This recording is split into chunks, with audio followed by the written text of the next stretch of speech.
Les CM1, je vous propose la correction du parcours... C'est quoi? Parcours 2. Si jamais vous n'avez pas très bien compris. Donc le premier, il faut décomposer. La partie entière, 26, facile, 20 plus 6. Donc là, la partie entière, 35, déjà 30 plus 5. Pour la partie décimale, ici, le premier chiffre, c'est les dixièmes, on en a deux. Mais on ne peut pas mettre juste virgule 2. Il faut un 0 devant, donc 0,2.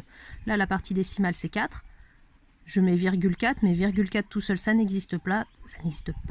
Donc 0,4. Donc si je continue, là, j'ai 7 tout seul, je ne peux pas le décomposer. Des dixièmes, j'en ai 5. Virgule 5, ce qui n'existe pas, donc 0,5. Des centièmes, j'en ai 8. Attention, les centièmes, c'est le deuxième chiffre après la virgule. Donc il me faut un 0 dans la case des dixièmes et le 0 devant la virgule. C'est ce qu'on retrouve ici avec 0,03, puisque c'est le deuxième chiffre après la virgule, le 3. Hein, c'est des centièmes. Ici, 61,45. 61, c'est 60 plus 1. Plus, j'ai 4 dixièmes, donc 0,4. Plus, j'ai 5 centièmes, donc 0,05. 3,06, le 0 ici, on s'en occupe pas. Donc 3 unités, plus 6, c'est des centièmes, donc 0,06. 20, on ne peut pas le décomposer, 20, plus 2 dixièmes, 0,2, plus 9 centièmes, 0,09. Si vous avez réussi celui-ci c'est l'inverse. Ils sont décomposés, on va les recomposer. Attention, ce n'est pas toujours dans l'ordre. Donc d'abord, je cherche la partie entière. 30 et 4, 34.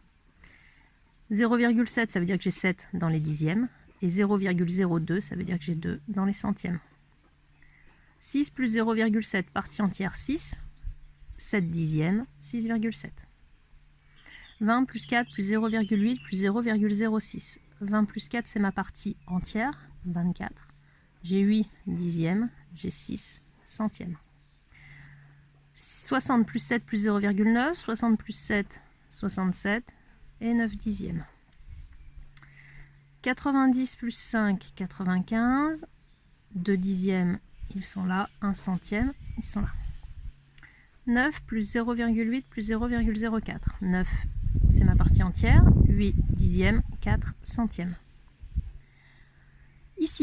Ici, c'est inversé. Vous voyez que les centièmes sont mis avant les dixièmes. Ma partie entière, c'est 5. Je cherche bien mes dixièmes, le chiffre qui vient tout de suite après la virgule, j'en ai 8. Et les centièmes, le deuxième, j'en ai 4. Ici, les nombres entiers, j'ai 20 et 7. 27. Des dixièmes, 5. Des centièmes, 7. Ici, partie entière, 2. Des dixièmes, 8. Ici, partie entière, 30 et 4, 34. Partie décimale, 7 dixièmes, 7 centièmes. Ici, attention, partie entière, 8. Partie décimale, j'ai 9. Mais 9, c'est des centièmes. Des dixièmes, je n'en ai pas. Je suis obligée de mettre un 0. Et ici, partie entière, 10. Des dixièmes, 6. Des centièmes, 4. Ici, pour compter les euros, on va d'abord compter les euros. Donc 10, 20, 21, 22, 23. C'est ma partie entière, c'est mes euros. 23. Ensuite, ma partie décimale. Combien j'en ai? Des pièces de 10, 1, 2, 3, 4. Donc ça fait 40 centimes, 41, 42, 43, 44, 45, 46, 47. Voilà, c'est pas plus compliqué que ça. Donc on compte d'abord les pièces et les billets d'euros. 10, 11, 12, 13, 14, 15, 16, 17, 18. C'est ma partie entière. 18,10, 20, 30, 40, 50, 51, 52, 53, 54.